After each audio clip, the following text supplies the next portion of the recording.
Magandang araw po sa atin lahat mga kababayan. Saan man panig kayo ng daigdig naron, dito na naman tayo sa another episode ng ating vlogs, Badong Aratiles po. Pag-uusapan natin ngayon, ito po, no? Yung akusasyon po ni Senator Marcos, Senator Amy Marcos na 20 million po ang offered sa o ang suhol na binibigay sa mga congressman para po dito mag-deliver sila ng mga pirma, no? Dito po sa People's Initiative sa China. Pag-usapan din po natin, kinontra po to ni Richard Gomez.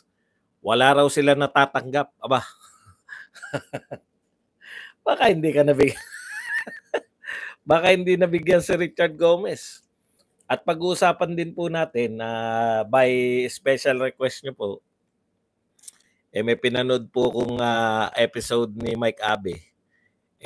Tingin ko nilaglag niya yung mga congressman.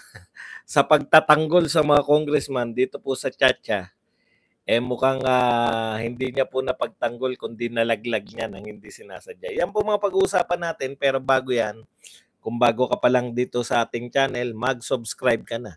Dahil ito lang ang tayong channel na may kinikilingan, may pinapanigan, una sa balita, huli sa impormasyon, kaya ano pang hinihintay nyo?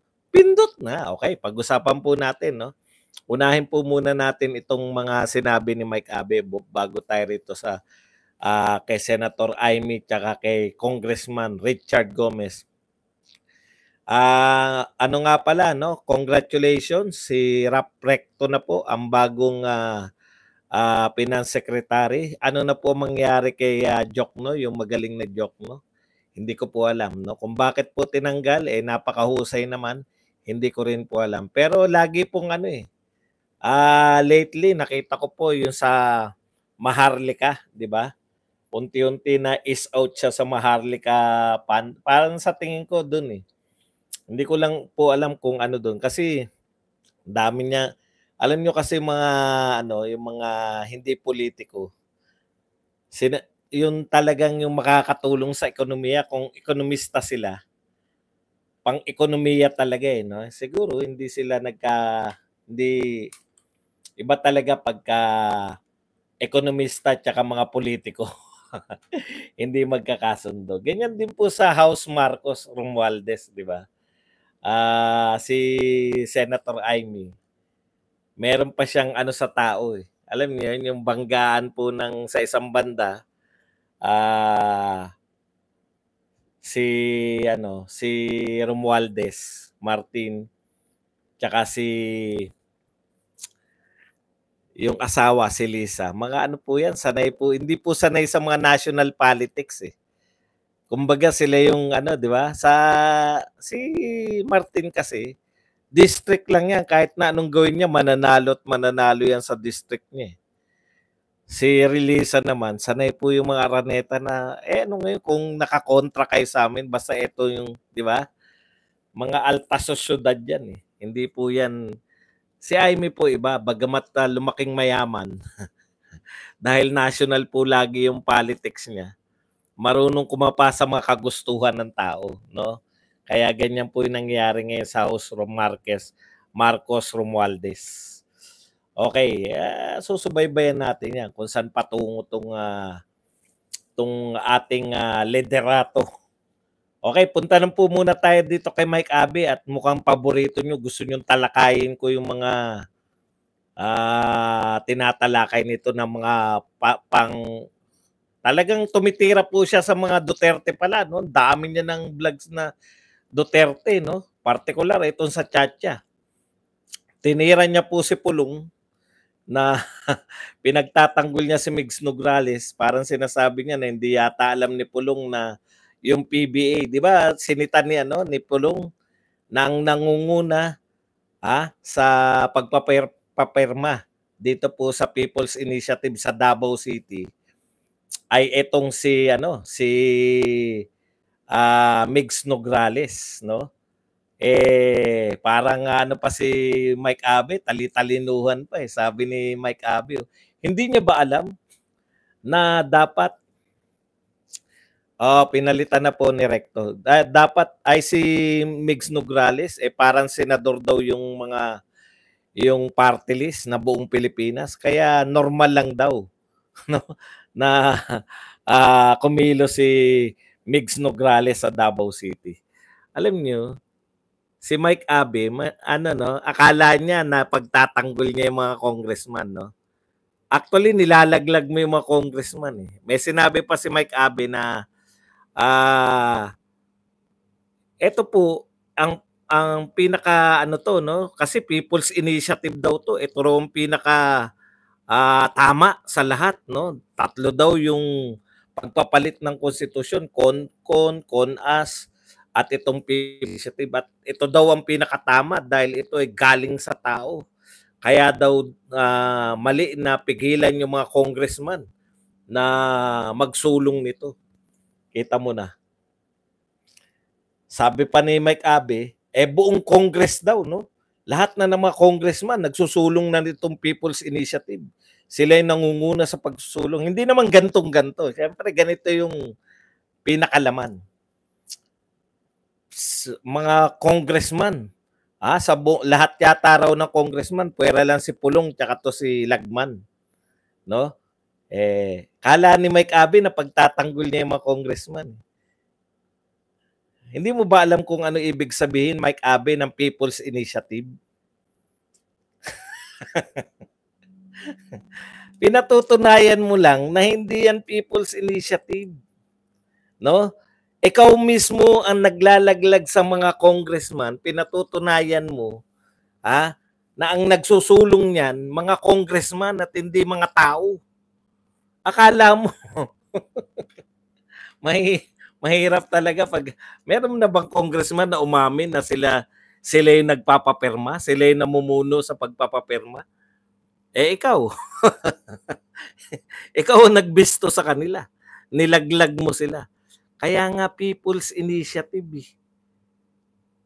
Hindi Congressman's Initiative, hindi Congress Initiative ang pangalan. People's Initiative, yung mga tao na mismo ang nagpirmahan. Parang petition. Alam mo yung petition? Pinetition na ng tao na baguhin yung konstitusyon. Meron ba namang nagpetition ang namumuno mga politiko? O ikaw ang nagbisto. May paliwanag pa siya. Pasensyahan nyo na. Sa kagustuhan makatulong sa pagpapaliwanag, yung 100 daw, di ba sabi may 100 na bigayan. Baka naman hindi bayad yun. Ang liit naman. Sabi ni Mike Abe. Baka daw hindi bayad yung 100. Ang liit naman kung ganyan lang, di ba? 100 lang. Sino naman mag-akala na bayad yan? Baka naman binigay lang yung para pamasahe. Mike Abe, baka marinig ka ng mga congressman. Yung 100 daw ayon kay Mike Abe, no? Masarap palang panoorin si Mike Abe, no? Nakakatawa. Wala pong umaamin na congressman na may 100. Pero sa kanya, normal lang. Hindi niya naiisip Kahit 50 pesos yan, 75 pesos, 100, 1,000, 200. No? Bawal pa rin yan. Suhol pa rin tawag yan. Sabi ni Mike Abe, baka naman yung binigay na 100 sa kanila ay pamasahe daw ng mga tao papunta doon sa permahan. Kita mo ugali. Bakit naman sila pipirma na mo? Ang galing, no? Binisto yung... Ang katotohanan, ang ibig sabihin po ng People's Initiative, parang mga nagpetisyon. Di ba sanay po mga tao magpetisyon? Alam niyo ba yung petisyon ng mga tao? Halimbawa, may gusto ko, yung mga homeowners, ipipetition nila isang kapitbahay nila. Ayun, magpipetition. Ganun po yung People's Initiative. Yan po, ayon na nga kay Mike Abe, lahat raw ng congressman nagsusulong niya. Pero lang si Pulong tsaka si Congressman Lagman. Palagi nga kitang panonoorin kasi nakakatawa ka eh. Kahit seryoso ka eh. Isa pa pong sinabi ni Mike Abe, nagtatalo-talo daw ngayon yung mga Duterte supporters at mga DDS. Puta, hindi ko maintindihan kung ano yung pagkakaiba ng Duterte supporter at mga DDS eh. Kasi yung mga Duterte supporters daw, yun yung tapos DDS, naglalabo-labo na raw, nag-aaway-away dahil daw sa kay Tatay Digong na parang tinabla niya yung mga Duterte supporters. Alam mo, Mike Abe, kung hindi mo naunawaan ibig sabihin ng Duterte supporter, supporter kami ng mga Duterte. No? Ngayon, kung hindi ka naniniwala sa mga Duterte, hindi ka Duterte supporter. Ang simple lang nun. Bakit kami mag-aaway-away sa pagsuporta? Nag-aaway-away kami kung sino suportahan noon. May sumuporta kay Isko, may sumuporta kay Bongbong Marcos. Pero dito sa tinura ni Pangulong Duterte na hindi siya involved sa destabilization, naniniwala kami na hindi siya involved. Ano pa sinabi? Walang pulburon. Naniniwala kami na walang pulburon. Pag hindi ka naniwala, hindi ka support. Anak ng tinapay. Simple lang naman yun. Simple lang naman yun, Mike Abe. No? Kung ikaw ay supporter, paniniwalaan mo si Tatay Digong. Okay, punta na po tayo rito kay Senator Amy Marcos. Alam nyo, matindi itong mga revelasyon ni Senator Amy Marcos. No? 20 million. Ito, basahin po natin. Kinakailangan ngayon, sabihin mo kung saan yung source mo. Ito po ay mula sa PhilStar. Up to 20 million was reportedly offered to each congressional district that could deliver by next week the needed numbers of signature that support the charter change being pushed in the House of Representatives. Senator Amy Marcos said yesterday. O yan maliwanag po Sinabi po to ni Senator Amy Marcos, no, na 20 million reportedly offered to each congressional district. Ayan. Pag 20 million, pag naka 20,000 signatures ka. Okay, meron pa pong breakdown, no? Naka-breakdown po kung saan hindi po yan yung tinatanong natin noong nakaraan. Saan po manggagaling yung pondo na yan, no? Saan po kukunin pala? Ito po, breakdown po ni Senator Amy Marcos kung saan magmumula. Ito po ay mula sa DSWD, sa DOH at sa DOLE. Naka-breakdown po pag ikaw daw ay yung nakatoka sa distrito mo, napapirmahan mo, meron kang 5 million from DSWD, AIX, or Ayuda sa Kaposakita program. 10 million from DOH MAIP program and 5 million from Doles Tupad. So naka-breakdown po kung saan manggagaling. Kaya po pala, no? Kaya po pala mayroong 500 billion. Kaya takantaka ako dito Doon po ako takantaka Bakit po sobrang laki ng budget na inalat ninyo sa ayuda samantalang nung may pandemya? Di ba? Noong may pandemya, 2 taon na may pandemya, mas malaki pa yung ayuda sa 2024. No? Kaysa sa budget ng Bayanihan 1 and 2. Sa Bayanihan 1 and 2, kasama po sa budget yung ayuda na 6 to 8,000, yung bakuna na 3 beses, yung mga PPEs, etc. etc. Nagtataka ako saan gagamitin yung ayuda na yan. Ayan pala, nilinaw na ni Senator Amy Marcos. Diyan pala mapupunta yan. Biruin nyo yan, malinaw na po. Ito po yung mga binibigyan ng ayuda, Doles Tupad. Alam niyo po nung meron pa po yan eh. Kaya po tandang-tanda ko po yan dahil nung pandemic, marami po yung Dole po, bigi lang antok na. Yung nung panahon po ng Dole, yung Dole Tupad po, pinagmamalaki po nila yan eh, na yung mga OFW na nawalan ng trabaho dahil pandemya, magdodole tupad muna. Eto po, bakit may mga dole tupad pa rin tayo? Yan po yung mga nawalan ng trabaho kaya nagtutupad eh. Balik na po yung mga trabaho. Meron pa pong mga dole tupad. Yung pala. Sari-sari po paggagamitan. Hindi po amin to ha. Hindi po to galing sa inyong lingkod. Ito po ay galing mismo kay Senator Amy Marcos. Yang akusasyon na yan. No?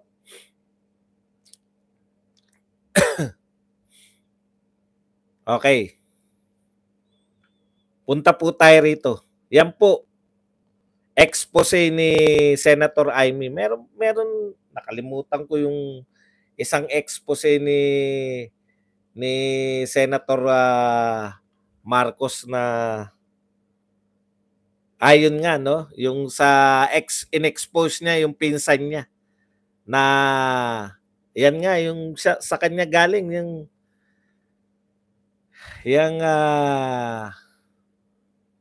sa kanila nga no, yung House of Representative. Okay, anyways, punta po tayo rito sa sagot naman. Sinagot po yan ni Congressman Richard Gomez. Yan. Richard Gomez refutes 20 million bribery claims. No? Yung panunuhol to push for charter change. Nobody has to pay or bribe me. Ayan. Ito po ang mga punto ni Richard Gomez. Una, ito naman po ay lumabas sa Politico. Yan. Politico.com.ph. Representative Gomez refutes claims of lawmakers being offered money for signatures in the People's Initiative Constitutional Amendment, emphasizing a dedication to constitutional reforms. No, sabi ni Richard, kusa ito. Kusa itong pagsusulong namin ng chacha, ng charter change. Siya po ay willing na maging frontliner. Hindi po, kulang kayo. Pwede nyo ba akusahan yung presidential daughter? Na chismis lang yun. Okay.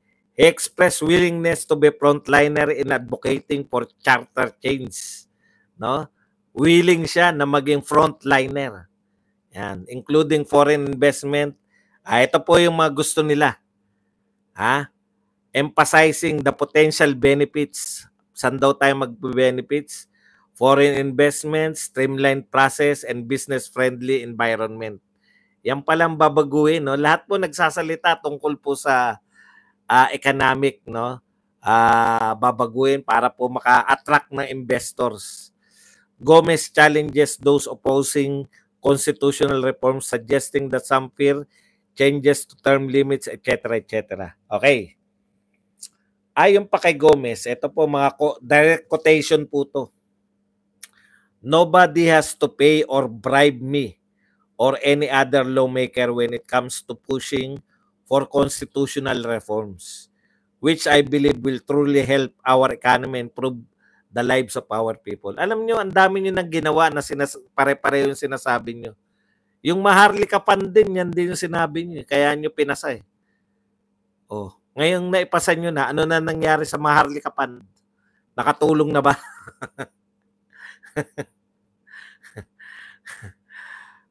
Okay. Ito po, yan muna, no? Alam mo, Congressman Gomez, wala namang problema, di ba? Sabi nga ni Ed Langaw, may 3 paraan ng pagre-reforma, di ba? Yung CONAS, CONCON, at saka tong People's Initiative. Bakit nyo sa CONCON tsaka sa CONAS, kasama kayo doon. Kasama yung mga congressman. Parte kayo. Kuya, good night. Good night naman. No, parte po kayo, Congressman Gomez, ng CONCON at CONAS. Bakit hindi yun ang isulong nyo? Doon ako nagtataka eh.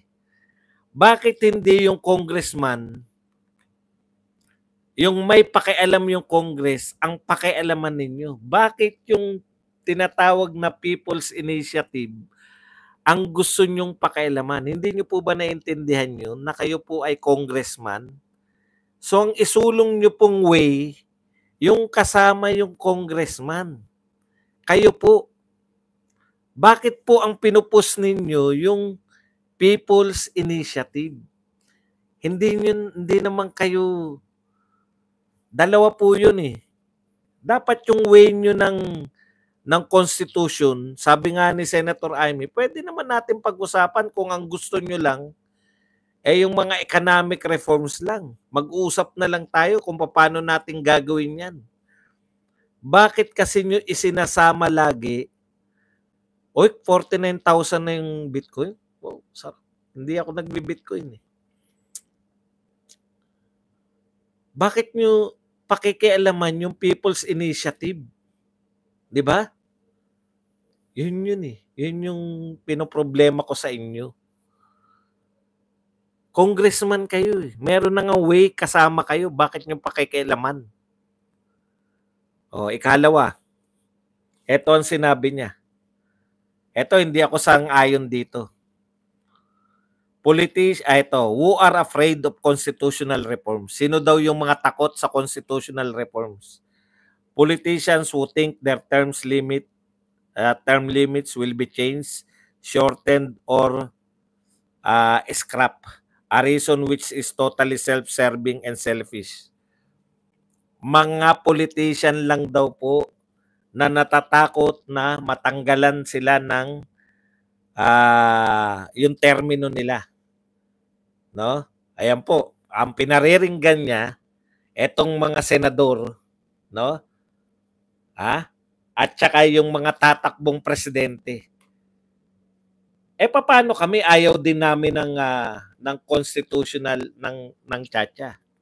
Hindi nyo kami kinoconsider yung mamamayang Pilipino.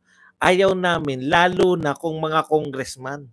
Kasi ayaw naming nangihimasok si Martin Romualdez. Si Martin Romualdez, yung numero 1 namin tinututulan kasi ang dami niya nang ginawa eh.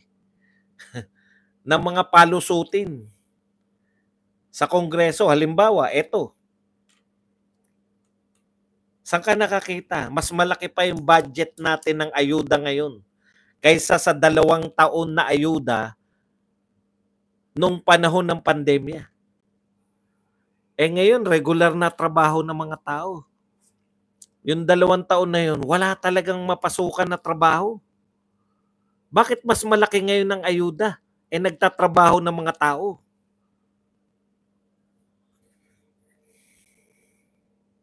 Ano pa? Yung pagdadagdag ng pondo, 12 billion. Ngayon, naunawaan ko na kung bakit magdadagdag ng 12 billion. Kasi, kaya nila minamadali. Ayon kay Senator Amy, January 13 yata. Ano ba? January 13, kinakailangan nakapirma na. Kaya mabilisan. Para saan? Para maihabol sa plebisito ng 2024. Para yung 2025, makasama na. Makasama na yan sa eleksyon ng 2025. Nagmamadali. Kasi pag nakalagpas ng 2025, pag nakapaghalal ng mga bagong congressman, nakapaghalal ng bagong senador, malabo na naman yan. Ano po bang, hindi po ba nakakatakot na magpapalit tayo ng sistema sa ganyang paraan na People's Initiative? Hindi naman po tao yung nag-initiate niyan. Kayo, congressman eh. Yun po ang nakakatakot, yung nag-initiate mga Congress. Lalo na ang pinuno ng congressman, House of Representatives, ay walang iba kundi si Martin. Doon po kami kinakabahan. Okay. Habol na habol eh. Reaction po ng mga kaparian. Nako, sa wakas, ang tagal nyo na nahimik, no?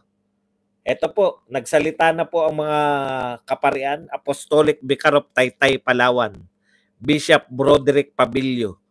Sabihin sa mga tao na huwag pumirma.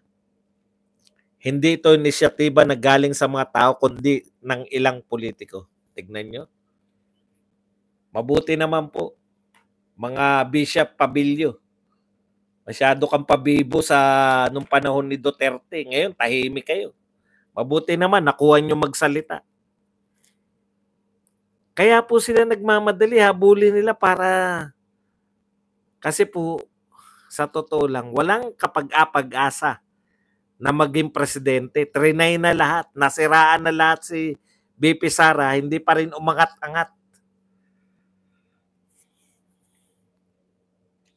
Okay, mga reaction po tayo sa mga iba pang balita. Marami pong balita rito ngayon. Reaction po natin. Ito po, kilala niyo po ba si Mary... Anong pangalan nun?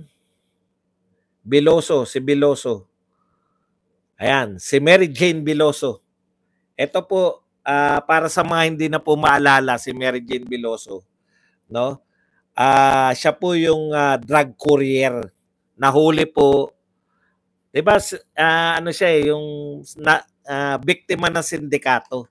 Ginawa siyang drug courier papunta po ng Indonesia, nahuli po siya, no? Yung sa katawan mo, lalagyan ka ng droga. Tapos, yan na, drug courier. Nahuli siya, di ba? Tapos bibitayin na. Noon pa ito bibitayin. Ngayon, dahil dumalaw si Widodo, eto na naman po, yung mga pamilya, nakikiusap, bida na naman yung pamilya nito ni Mary Jane Biloso, nakikiusap na palayain, no? O ngayon, tapos yung mga tao may panawagan na ipakiusap ni Pangulong Marcos na palayain na. Hindi ko alam kung napag-usapan nila ni Widodo, no? Pero ngayon po 'yun eh. Ngayon po yung problema, 'di ba? 2024. Ngayon nila gustong palayain si Mary Jane o hindi bitayin. Ito po, naglabas na naman tong mga si Winwin Eklabu. Naglabas po ng headline noong September 12, 2016.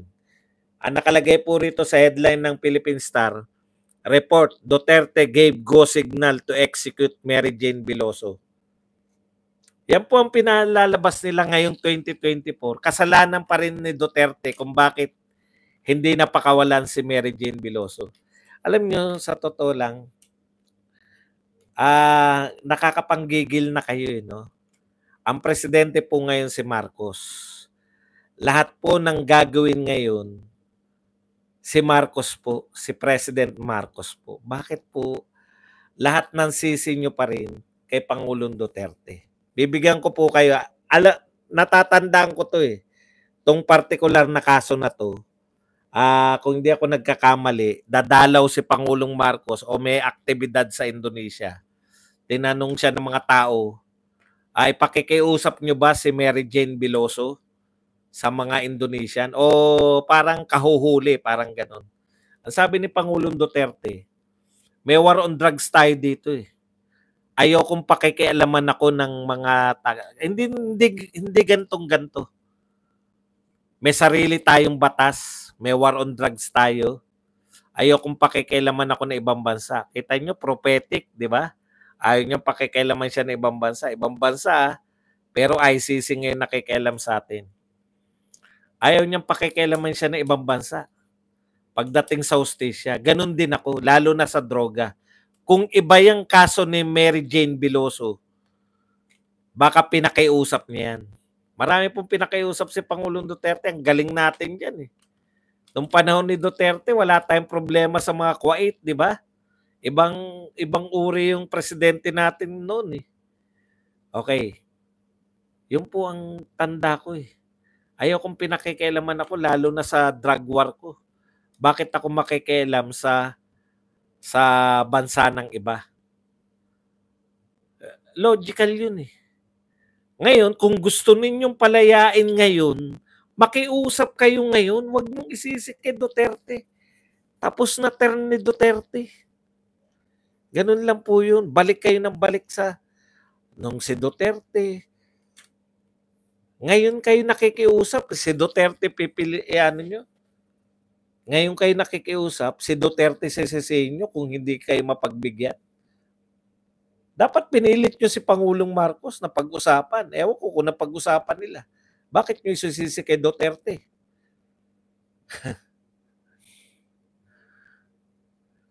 Okay. Yan lang po ang ating topic. Pwede na po kayong mga... Ay, ito. Meron po sila ngayon pinalalabas kasi nagkausap po na miniting po ni Pangulong Marcos yung DepEd, no?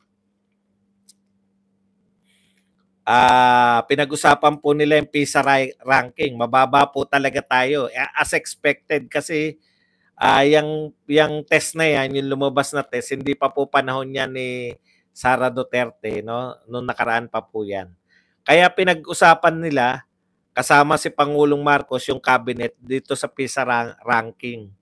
Okay, tapos nag-atas po siya, PBBM directs DepEd to focus on improving teacher competency, feeding program and addressing bullying to improve PISA ranking. Maganda po yung sinabi ng Pangulo, di ba? Inaatasan niya yung DepEd na mapataas yung PISA ranking, gandahan yung yung improve yung teachers competency, etc., etc. Okay. Tapos pagdating dito nung may na yan, eto na yung mga tanong ng mga chismosong BBM supporters. New DepEd Secretary ba si BBM? Presidente siya ng Pilipinas, pwede niyang pakialaman lahat ng department. Hindi niyo ba alam yun? Under niya lahat ng department. No? Naintindihan niyo ba ang pangyari? Si President Marcos, hawak niya lahat, under sa kanya lahat ng mga secretary. Kung hindi niyo po naunawaan yan, pwede po siya mag-ata sa Department of Finance, Department of Transportation. Bakit po minamalisyahan niyo pag inatasan niya yung DepEd? Kasi ang gusto nila, tanggalin na ni BBM si Sara Duterte. Alam niyo, mag-isip-isip kayo. yung pinakulong nyo pa lang si Ka Eric at saka si Badoy, nagulantang na kayo eh. Yan pa tatanggalin nyo nang walang kawawaan dahil trip-trip nyo lang. Tatanggalin nyo si Sara Duterte na cabinet official. Hindi nyo ba naisip yung pwede namin gawin? Kinasuhan nyo pa lang si Duterte, nagrarally na kami.